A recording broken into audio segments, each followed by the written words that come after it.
Cek classroom kimia, kali aja ada tugas kan. Benar kan ada tugas, cek ah. Hah? Serius besok? Oke, video kimia mau dibuat dari apa ya?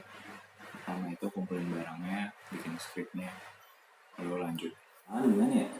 Oh palingan kayak ini aja. Assalamualaikum warahmatullahi wabarakatuh. Perkenalkan, saya aku dari saya dari kelas 12 Udah nanti ngomong awal, yaudah gitu aja, langsung aja. Assalamualaikum warahmatullahi wabarakatuh. Perkenalkan, nama saya Gila Akbar Aditya Azhar. Di sini saya akan mempresentasikan tentang contoh produk, info lain, kegunaan, dan nama senyawa dari turunan alkana. Nah, di sini ada contoh produknya nih. Contoh produk dari alkohol. Alkohol itu memiliki fungsi sebagai antiseptik, bisa juga sebagai pembunuh kuman. Lalu, nama senyawa dari alkohol ini apa sih? Nama senyawanya menurut IUPAC-nya adalah etanol. Lalu bisa juga disebut dengan etil alkohol. Rumus molekulnya apa? Rumus molekul dari alkohol adalah C2H5OH.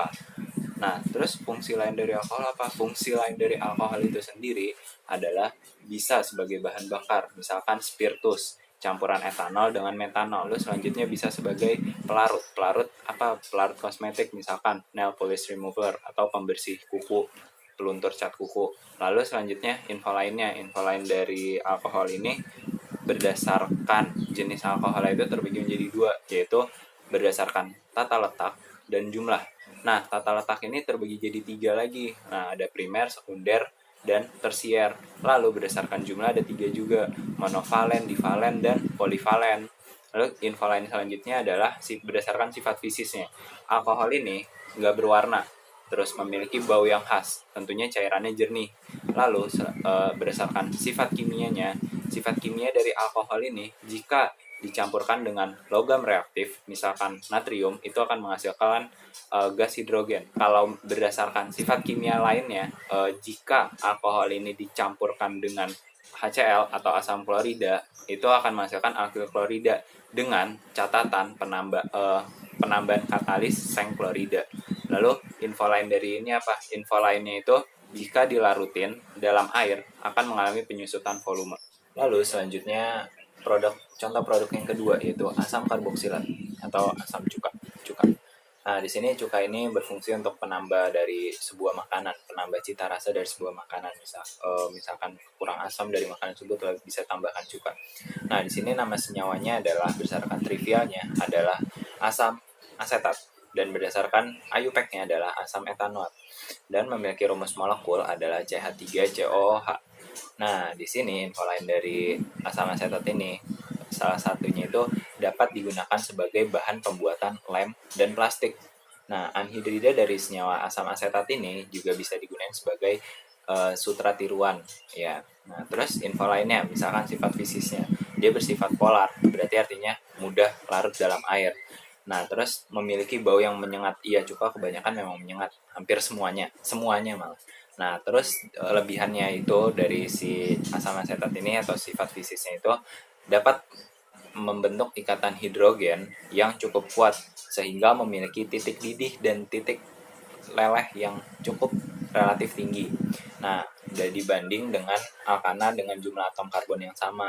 Lalu sifat kimianya apa? Sifat kimianya adalah larutan asam karboksilat ini merupakan asam yang paling kuat dibandingkan golongan senyawa-senyawa turunan alkana yang lain, senyawa karbon yang lain maksudnya. Nah, terus apabila asam karboksilat ini direaksikan dengan basa atau logam reaktif, itu akan menghasilkan garam yang mudah larut. Lalu selanjutnya ada contoh produk dari keton. Nah, ini bernama polish remover. Polish remover ini memiliki nama senyawa aseton secara trivial dan dimetil keton itu secara IUPAC-nya.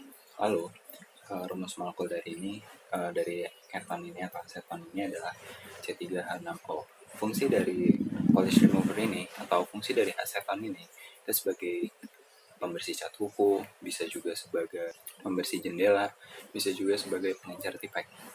Nah, sifat fisik dari si polish remover atau aseton, sifat fisiknya itu yang pertama mudah menguap, terus memiliki bau yang cukup tajam, tidak larut dalam air, dan bisa juga melarutkan senyawa nonpolar. Contoh senyawa nonpolar apa? Misalkan alkohol. alkohol ini mampu dilarutkan sama si keton ini atau aseton ini. Lalu sifat kimianya, apabila keton direaksikan dengan HCN itu akan menghasilkan cyanohydrin. Lalu keton ini gak bakalan bisa dioksidasi oleh reaksi Fehling sama reaksi Tollens. Karena reaksi Fehling dan Tollens itu sebagai dua contoh oksidator untuk mengindikasi senyawa tersebut aldehid atau bukan. Sementara aseton itu adalah contoh dari keton. Selanjutnya ada contoh dari ester, adalah mentega. Nah, kenapa mentega? Mentega ini mengandung asam lemak. Membuat ini menjadi pilihan saya untuk contoh dari ester. Lalu, ester ini adalah salah satu bahan dari mentega, margarin, dan sabun. Nah, nama senyawa dari mentega ini adalah etil laktat, atau juga bisa dikenal dengan etil ester asam laktat. Rumus molekulnya adalah C510O3. Kegunaannya adalah menambah aroma dari masakan tersebut. Lalu, info lain yang bisa saya berikan adalah dari sifat fisisnya. Sifat fisis dari ester itu adalah mudah menguap. Dan apabila semakin banyak dari atom karbon dari ester tersebut, maka semakin tinggi titik didih yang dihasilkan. Lalu sifat kimianya, apabila si ester ini direaksikan dengan asam, maka akan menghasilkan asam karboksilat dengan alkohol. Dan apabila direaksikan dengan basa, akan menghasilkan ion karboksilat dengan alkohol. Lalu selanjutnya ada contoh dari senyawa haloalkana, yaitu teflon. Nah, teflon ini memiliki nama senyawa politetrafluoroetana. Nah, rumus molekulnya dari si teflon ini adalah C2F4N. Terus kegunaannya apa sih? Kegunaan dari teflon ini sebenarnya kalau secara kimianya itu untuk membuat bahan rumah tangga seperti ini menjadi anti lengket. Dengan itu akan mempermudah proses memasak. Tuh.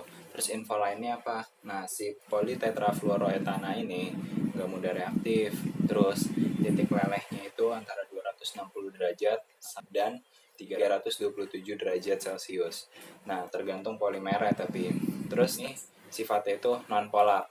Lalu untuk jumlah atom karbonnya, haloalkana ini memiliki titik didih yang lebih tinggi dibanding alkana lainnya.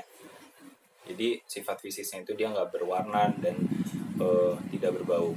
Untuk sifat kimianya sebenarnya untuk pembuatan teflon ini menggunakan reaksi Grignard, yaitu menyintesiskan beberapa senyawa karbon. Namun dalam haloalkana ini terdapat banyak seperti substitusi. Substitusi terbagi menjadi dua, yaitu menggunakan basa dengan menggunakan alkanoat. Kalau menggunakan basa akan menghasilkan alkohol, kalau menggunakan alkanoat akan menghasilkan eter. Lalu bisa juga menggunakan sintesis Schwartz, yaitu reaksi pembentukan alkana dari suatu alkil halida yang nantinya akan bereaksi dengan logam natrium. Jadi sebelumnya adalah contoh dari turunan alkana yang sudah saya cari melalui buku dan internet. Dan apabila masih ada kesalahan, mohon dimaafkan.